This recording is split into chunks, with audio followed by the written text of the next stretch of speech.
Okay, we're going to talk about Cloudera, or Mahout. Well, we'll talk about anything. But the first change in this, this plan here is the pronoun, the fact that it's we instead of I. So I want to introduce Sebastian Shelter, who's a Mahout committer, Sunil Murthy, who's also a Mahout committer. And given the late sort of changes, it could look all official with my name on there. But no, it's going to look more like we did the thing on a napkin this morning, because that's what we did. So we're going to talk about where Mahout's going. And I think that Sunil has the best story about where Mahout is right now. Mahout used to be the cool fashion and things like that, but come up and give a story. Sure. Hi, everyone. So I'm Sunil, and I'm a Mahout committer, and I work for Intel, Big Data Engineering. So recently, a few months back, I was in a conference call with one of our potential customers, which happened to be a government agency, Department of Defense. And they wanted Intel to build out a data analytics platform for machine learning and graph analytics. And I had an entire slide deck on Mahout and what Mahout is, what Mahout is capable of, and the MapReduce paradigm, all the stuff. And I was ready for a half-hour presentation. And the customer walks into the meeting saying that, okay, we don't want Mahout because we don't want MapReduce. We want Spark. Tell us what you have. Tell us how Mahout can work with Spark. So that was kind of, okay, so we need to have a shift here in Mahout. We can't do MapReduce anymore. We need to move to Spark and support other platforms. And that brings us to a typical encounter with a potential Mahout user. And the other concern that this agency had was Mahout expects everything to be in sequence files, and we have data which is not in a Hadoop sequence file, and we need to convert that into sequence files for Mahout to process. And Mahout gives an output again as a sequence file, which we again need to convert, go through all this ETL process to convert it back to a format that we can look at, which is kind of an overhead. And that's one big reason why they didn't want to go with Mahout again. Which leads us to the vision for Mahout 1.0. And I was also the release manager for Mahout 0.9 and Mahout 0.8, the last two versions. And the big requirement, based on the user feedback we have had interacting with various customers, people are looking more at Spark as an option, and they don't want to go with the MapReduce paradigm anymore. And the other big concern is the input format that Mahout supports. Presently, we only have sequence file input formats. And everything has to be, every data has to be converted into sequence files so that Mahout can process them. And which is a big pain point for any customer. The customer would rather have a Mahout as a black box. I just throw in data, it gives me the results. I don't have to do anything for it to work. And the other complaint that users had is there's no documentation. There's either no documentation in the code, or there's no documentation on the website itself. The website is outdated. And we have been working on updating the documentation on the website as part of the 1.0 release. And performance. Performance, would you like to? Yeah, so performance, we hear claims by other people that such and so is 10 times faster, 100 times faster. And we've seen other technologies which have the potential for making Mahout and the things that Mahout does 100 to 1,000 times faster. This is related to the previous items. MapReduce imposes huge penalties of many seconds for each step of the algorithm. If it's an iterative algorithm that takes a few tens of milliseconds per iteration, that's right there, 100x. The fact that we have file input, file output for every abstract block means that the abstract blocks have to be very, very large and therefore much less interchangeable, which is difficult for people to use, and it kills performance again. So we had good stuff for 3 years ago, 4 years ago, but the world has moved on, and I think Mahout needs to as well. We have some other things as well. This is hard to read, so here's the arrow that tells you how that text goes. This was a napkin, after all, but it's an upgraded napkin now. So the other issue was necessary expertise for config. So you need to have some expertise to configure your Mahout jobs to make them run the way we want them to run. And that was kind of, again, an issue with the customers. Like, okay, this is not a black box after all. What you have is not a black box. There's a lot of massaging we've got to do. And the other issue following that is data inspection. There is no way you can look at the data. If you're doing a clustering algorithm, there's no way you can look at the output of a k-means clustering and see, okay, which points have been clustered and which clusters have they been allocated to. And of course, we have the broken bits. We have algorithms that we contributed as part of final year projects or final semester projects. And people throw in the code and they just vanish from the scene. And so we have some broken algorithms which need to be fixed and make them scalable. Frequent pattern set. Well, that's just because everybody asks about frequent item set. Yeah. First question they ask about is k-means. Second question is frequent item set. We need something there so we can say yes and then move on. So we should move on. The mission and anti-mission. The mission of Mahout is scalable machine learning. But we need to couple that with what the mission is not. The mission is not all forms of data preparation. There's many good tools for that. It is not the best and the latest visualization. There's many good tools with that. What we need to have is Mahout needs to talk to those very well and easily, which it currently doesn't. We need to talk to R, need to talk to things like D3 very easily, and we need to make that easy to go with. So those things, other than talking to the tools, replicating those other tools is not the mission of Mahout. So we need to make this scalable. But that does lead to the question of how. This sounds like an enormous wish list. But there are several key technologies available now that Mahout has been developing, and volunteers for Mahout have been bringing up. So let's bring Sebastian up to talk a bit about that. Here's the clicker if you want. Yeah. So I'm going to present one potential direction for Mahout. At the moment, it's pretty prototypical. It's also not my work. It's work from Dimitri. And what I'd like to have today is I'd like to show it to you and get your feedback on this. So is this something that you want to see in the future, that you see as the big future for Mahout? Is it, I don't know, just give me your feedback. And we will use an example from Ted's book that you can get. That's co-occurrence analysis. That's a simple but very effective form of recommendation mining. It's a really cool book, so I just wanted to mention that. Signed copies available at the booth with red stuff all over it. And I think this is also the most popular thing in Mahout. So everybody wants to add this to the website. And the algorithm itself is pretty simple. So you have a data set of users and things. Here it's an apple, a dog, a pony, and a bike. And you know which users interacted with which things. And in the end, you want to find interesting combinations of items. So you want to find, okay, if somebody interacted with an apple, then he or she might be interested with the dog, as you see down here. And there are two steps to come to this result.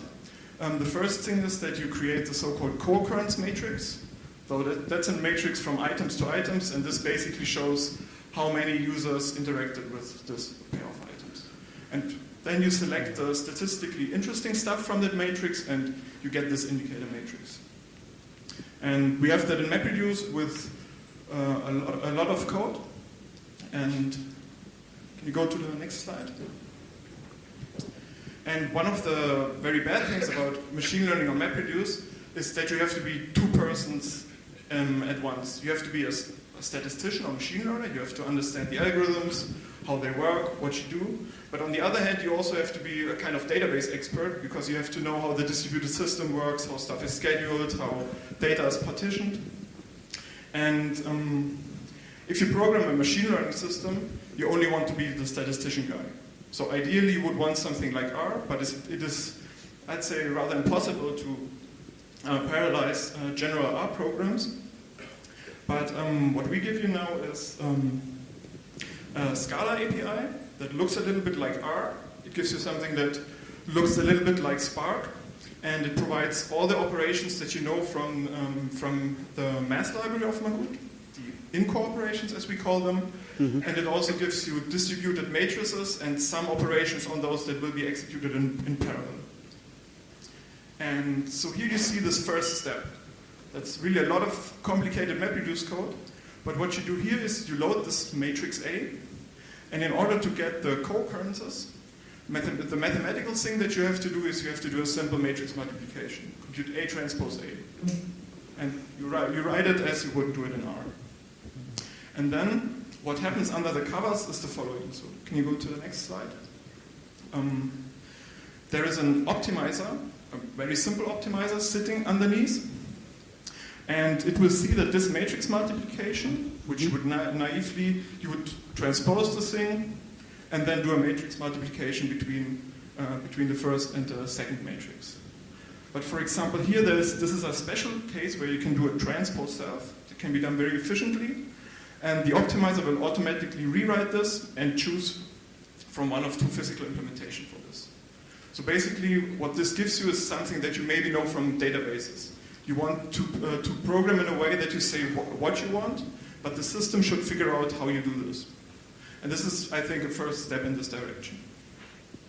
And the cool thing is that if you only have those mathematical operations like you know them for R, then they are very well suited for doing matrix multiplications, but a lot of other things are pretty hard to fit in there. So what Dimitri did is he also gives you something that reminds you a little bit of MapReduce or Spark. So you can broadcast stuff, for example, and you can apply map functions to matrices. And those two building blocks allow you to implement very complicated algorithms in a very similar way. So with those few lines of codes, you implement this complicated concurrence algorithm. And this is probably a few thousand lines in the current version of Mahout. Right. A few hundred maybe. Okay. Yeah. Okay.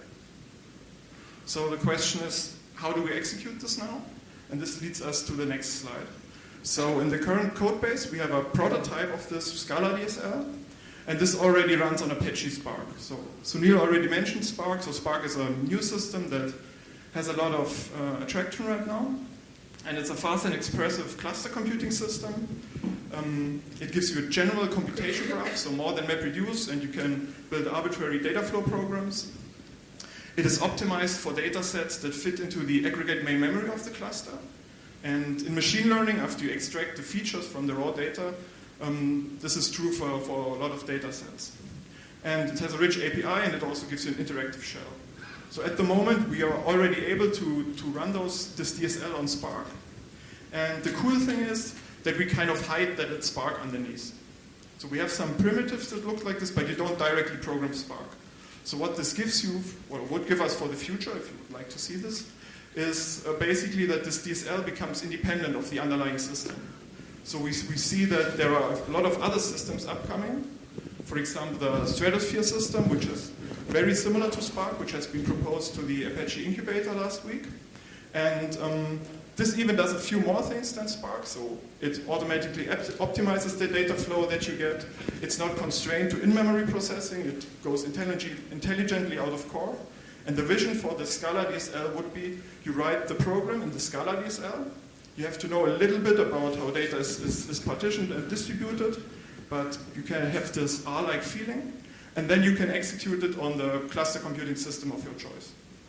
So that's the vision. Yeah, and I think that brings up even, so you see Spark as a largely in-memory sort of thing, general computation. You see Stratosphere moving more toward the advanced database optimization with in-core or disk-based data. There's another direction to go as well. H2O is a system which does purely memory-resident computations, but by optimizing those very, very strongly, one of the CTO of that group is the guy who wrote the optimizer, the hotspot compiler for the JIT in Java.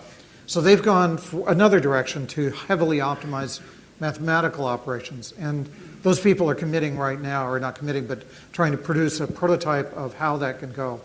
So one of the big effects that we want to see out of this is broadening the community, much broader than what we have right now.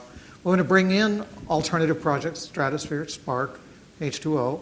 We want to see other communities by providing R-like syntax, or even the H2O community has an R package that directly talks to these things. We want to bring in these other communities and make Mahout the crossroads of scalable machine learning. So the question then is for whom? Who is the audience? And who will we prioritize? Up to now, we've been prioritizing anybody who would like to produce an algorithm. And what we're proposing here is an inversion of that to the black box consumer, the person who just wants to get their data and get a model out. They don't want to learn too much. They don't want to have to understand too much. And they don't care as much about efficiency. As long as it fits within their constraints, they can get it done quickly. Their own brain is their most precious commodity, and their own time, that as well. The actual size of their cluster, how many seconds the algorithm runs, is not their critical concern. The do-it-yourselfer, he's got a bit of an idea for some algorithm they want to implement, and they want to try that. And we want to provide good algorithmic support, like what you saw with the co-occurrence counter. And then, as a third audience, the hardcore guys who really want to go in and build a beautifully optimized algorithm specific to one platform, but which provides, stratospheric, absolutely beyond the atmosphere sort of performance. So that's where we're headed. That's where we'd like to be going. We'd like to hear from the audience. Does this apply to your situation? How could you get started with that? Would it be possible? And generally want to hear what you guys have to say. So, anybody got some comments, got some questions? There's got to be somebody. I love this silence moment here. Yeah. Could we get the... So we, at ING actually, we tried a while ago to do some machine learning and several sorts of algorithms, and we investigated briefly Mahout. I'm sorry to hear the word briefly. Briefly was basically up to the point that we discovered that it needed so much code to be written in order to do anything. And we ended up actually going towards R and MapReduce R, which turned out to be a pretty flexible setup. So, in fact, we loved much of the ideas in Mahout. However, it was really hard to box it. Right. So, in fact, if there is a way to combine the traditional R MapReduce techniques with optimized Mahout algorithms, that would be very beneficial to us. Great. So this vision applies to what you're saying, I think I hear you saying. Anybody else got a question or so? How about, well, let's go to the back. I mean, this guy's one of the insiders. Kim, what about you? Well, I heard that Mahout is dying, and even a committer said it's only got a few years left in it, so just wondering what your comment on that is. That's Frank. Actually, it wasn't Frank, it was Sean. Sean. Yeah. So we have heard people saying, even on Twitter or in an interview, that Mahout's dead. But what makes something dead, I think, is lack of community, lack of progress, lack of motion, and lack of willingness to burn the house down and rebuild it. And I think that's what we're proposing, is to rebuild with a modern framework and rejuvenate it. It's like a phoenix out of the ashes. And Mahout, I think, as it stands, is old. It became old quite young, but I think we'd like to make it young again. That's a great question. I think people need to frankly, I say that again, head-on address that question. That's really an important one. Thanks. Other questions? So, don't you think that the success of your new Mahout will be connected to how spread the platform you're going to run on is by customers? I mean, everybody has Hadoop. Most people, I would assume, has Hadoop now. That's why most people can run something based on MapReduce. Spark is spreading, but that's going to be a bias for you, right? That's a key question. One of the attractions of H2O in particular is there's a very easy way to invoke the H2O framework as a MapReduce program.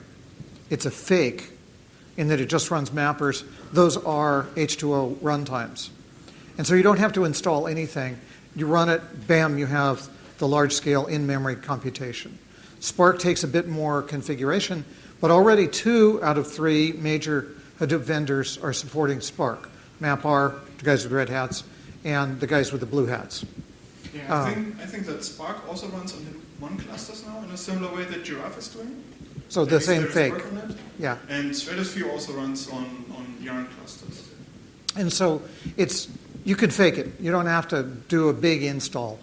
And that's absolutely critical for delivery. And we think it's very important for people who want to cause a small revolution inside a big organization, that they can have a jar file that they run in a completely unchanged cluster without having to get the sysadmins to install stuff and just do their work. That's a critical need, because otherwise nobody's going to try it. Okay. Let Stefan say something. So you mentioned a while back in this mission versus anti-mission statement that you really want to focus on the core algorithms and not on the data preparation and so on. Yeah.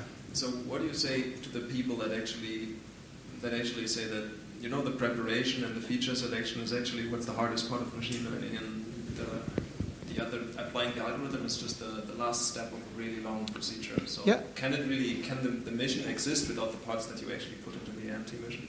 No, but I think that other people are doing a lot of that. Now, when I say not focus, there's really multiple parts of that data preparation. There's bringing big scale data together, big joins, things like that, getting the data staged in some way.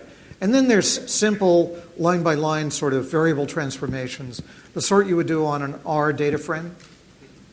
So the last ones already in Mahout's in-core representation, already in Dimitri's DSL for Scala, those are provided for quite reasonably by a functional notation. You can do simple things like that that do not require really difficult joins of the sort that are not what a matrix would be doing.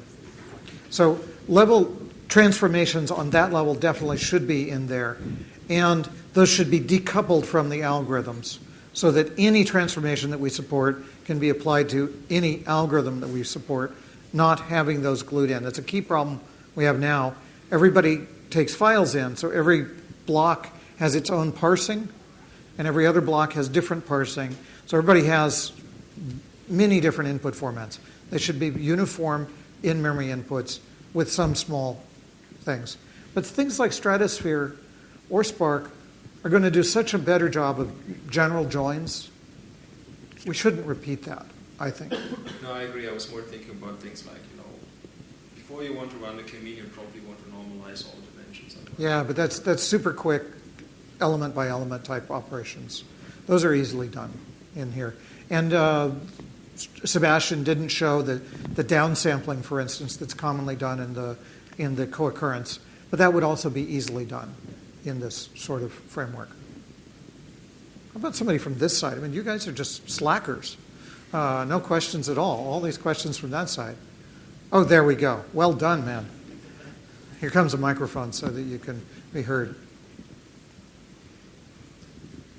In the mission part, you mentioned a bunch of core algorithm, and actually it's what I like a lot about projects like MLlib or the Spark.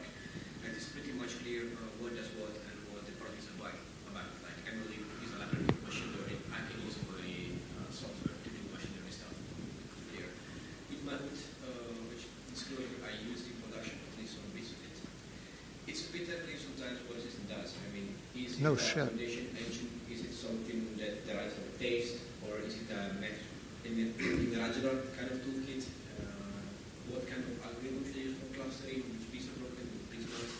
So I think what I wonder is how you plan to produce this general perception of the project, and how are you going to, say, decide what is core, what is not core, and what can be contributed, what has to be left out? Yeah, we talked about that this morning. There's no clear final answer to that. One side of it is everybody would like to contribute something. We would like to actually lower that barrier, but also lower the cost of deleting things. Basically a sandbox area. And everybody should be able to contribute to the Mahout sandbox. Then we should promote things that a lot of people seem to be using. Clearly, recommendations. That is the most popular part, partly because it's the part that works best.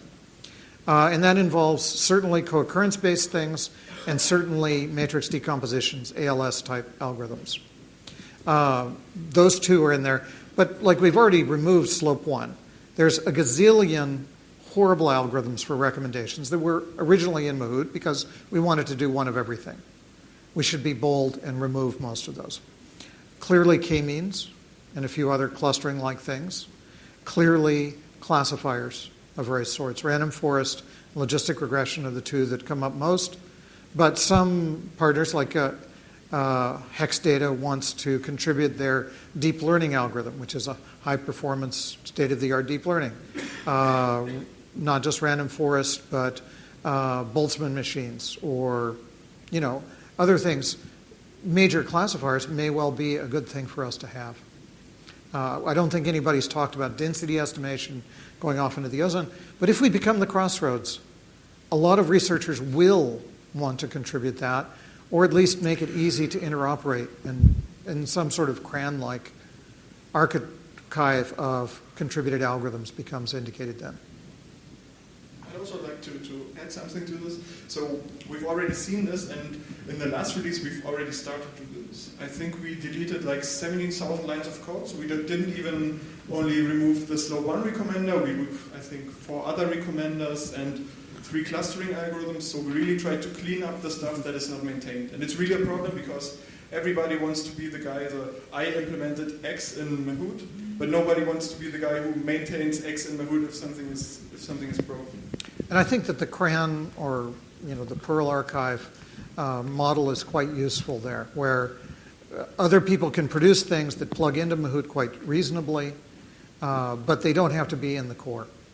And so they get the best of both worlds. We can say, nope, it's them, it's their package. Go talk to them. And we can have live packages, dead packages, and core.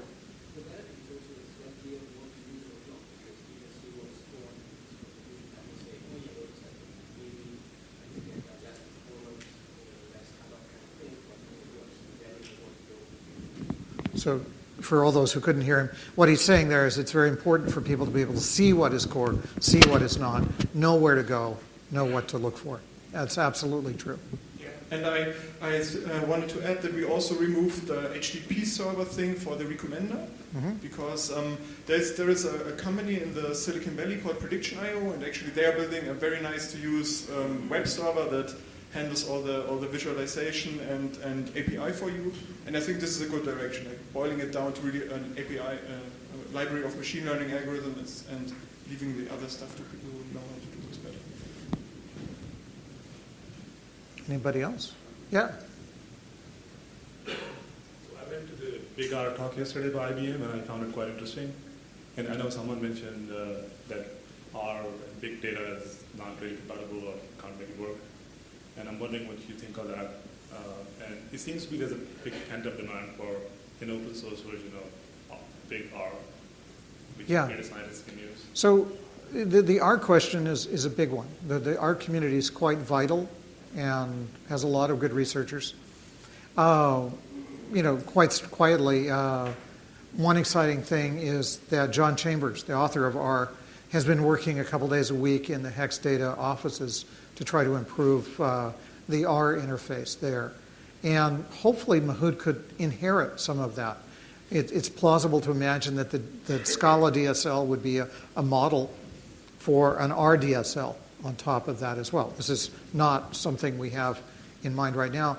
But having researchers who could bring that in, have a very R feel, or even actually have an R package that lets you talk to these core algorithms at scale would be very exciting. But R itself, as it stands, there's no way that you're going to be able to parallelize those things. One of the virtues of R is that it'll take any Fortran program that has a reasonable interface on it, and it'll become an R function. Well, we're not going to be able to do that in Mahout. But we will be able to provide good primitives that allow functional modification of these things and good ways to program in high-performance implementations, which then plausibly could be represented in the style of R, a data frame, maybe a data frame that's far bigger than you thought it was before. So, yeah, with Big R, I don't know that package very well. I know that what the RMAR does and R Hadoop, so on. But really what we want much more than that is core algorithms that look like R with the Scala look, or even RR, that come in and have very scalable implementations and performant. But we're not going to fix R. R is what R is, and it's beautiful for what it is. But it's not going to be what it isn't anytime soon. Anybody else?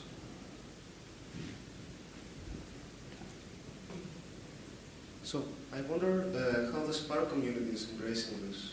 Have you talked about it? I don't know, actually. I got email from Matej Zahari, who's the guy who wrote it originally. He says, we really want to talk. He didn't say what he really wanted to say. He just said, we really want to talk. And so as soon as I get back home, we'll be talking. He and I are going to have some coffee and get a good talk going. But from what I've seen of the Spark community, they're quite willing. Like the ML Lib was talking about merging, because the Mahout math library, the in-core math library, has things that ML Lib has been unable to duplicate so far. And if we get, the question was that the Mahout parallel implementations sucked eggs. It was not usable for ML Lib. And frankly, the Mahout is Dead man, has been on the ML Lib mailing list quite a bit, saying, don't even go there. And on the other hand, if the proof is in the pudding and we provide very, very high performance analytics on that, I think that the Spark community is really pretty open to excellence. And so I wouldn't see that there'd be a problem, hopefully working together with the ML Lib community. I can't imagine there would be a problem with that. They want to see the best. We want to see the best. Who else? Anybody? Oh, you. So let's see if I get this straight. What you want to do is basically provide the DSL, perhaps Scala-like, and then you want to have an optimization layer, and you want to be able to call different execution backends, including Scala, H2O, transfer, whatever comes next. Mm-hmm. And that's it. That's it for now. And cool enough. That's quite something to try to get done by sometime during the summer. We want it to go fast. It has to go fast. Right. Or the guys will be right, it will be dead. We have to jump on this, jump ahead of the world in order to really, really make Mahout the center again. But we have a lot of progress already. So this morning I was working with H2O guys. They have the beginnings of those matrix operations running. The Scala DSL already talks to Spark, and the way it talks to Spark is very close to the way it would talk to Stratosphere. So the pieces are coming together. It's not like we're starting today. Dimitri has been working on this for 6 to 9 months and has some really good ideas in there. The H2O guys have been working for years on their platform. Stratifier, those guys have been working for years, 5 years now, I think, on that project. And so we're talking about glue and abstraction rather than full implementations. So I could go ahead and call this even a mediator wrapper for machine learning, something like that. In many cases, wrappers are absolutely required. If you look at high-performance computing, either through a GPU or through parallel processing, low-level optimization is often required. You can't. It's good to prototype at a relatively high level. Some optimizations are possible there, but it's almost never possible to get the ultimate performance out of that. So having a good wrapper technology is really, really important so that users can actually make use of it without having to understand and do the optimization well themselves. We have in Hadoop up to now, in Mahout up to now, we've had the MapReduce layer above the math. That meant everybody hit the MapReduce first, and MapReduce is hard. We're going to turn that over. We're going to have the math on top of the engines. So people will talk math, and that's much easier for people to talk. And then the engines, there might be a short circuit down to a specific implementation, but mostly people talk math, and then the engines will run. So we're inverting that and hopefully making the user experience far better. Sound right? He's nodding. Is he raising his hand? It's like an auction. You see, you scratch your chin, you could be on the spot.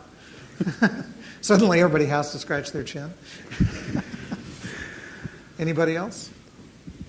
We have 5 minutes to go. We could finish early, or I should also mention, not only are books available, go. So who's here is familiar with programming Scala? So Scala always looks very nice on slides, but it's always so, do you want to program Scala in your day job? Okay. Is that because of fashion or because you actually have done it and you like it? Okay, that. Whew. I was afraid it was just going to be fashionable. So a second question is, not only are books available at the MapR booth, but we were going to get together for drinks and more talk at about 6 this evening. 6. So Frank, what? 6. 6, yeah. Yeah. Frank was going to come over and we're going to meet somewhere. If you're interested in that, if you want to talk in a less formal, less scary, scratch your chin sort of environment, you should meet us then. Probably the Big Red booth would be an easy meeting place because it's distinctive. Any questions, other comments? So we saw a few people who use Scala. Who finds that interesting? Or how many people would not use Scala? Okay, there was one. There's a bold person to be able to say that. So, and then there's a bunch of people who've never tried it. They have no idea if they would use it or not. Anybody who works in a place where they would forbid the use of it? No, because they have standard languages. I could very much see that. For instance, at Google, Java, Go, and C, and Python. That's it. And people who try Scala get shut down. They say, go to Go if you want expressivity. Could be people here who have that similar environment. Or not. Okay. Why Scala? Because Dimitri started in Scala, and he set the pattern. But it provides a high enough level so you can write those things, but they don't execute immediately. So what happens is those operators actually build an abstract syntax tree, which when that goes to execute is transformed. Scala is unusual in that it provides that capability, and Scala also provides the ability to serialize closures. And those two capabilities, the abstract syntax tree and serialization of closures, are key to being able to build an extension language of this sort, because we need to send code out into the cluster, and we need to be able to rewrite the program rather dramatically. So those two capabilities were the basic rationale that Dimitri had, other than he's a very stylish guy. Yeah. And it runs on the JVM, so you can reuse everything that there is in Java. So I think that's... I was asking just because I wonder if most of the DSL would be the same function of Yeah, so there is a big PDF online from Dimitri, which describes this DSL, and it's so it borrows some things from Spark, but it doesn't try to be Spark. So it tries to be matrix operations, some in-core, some distributed, but it doesn't try to replace Spark. You can see functional notation right here. That's a closure right there. And we're doing map block on that, which is sending it out. So yeah, there's a functional style involved there. Okay, well, thanks very much for coming. And thanks so much for making it good.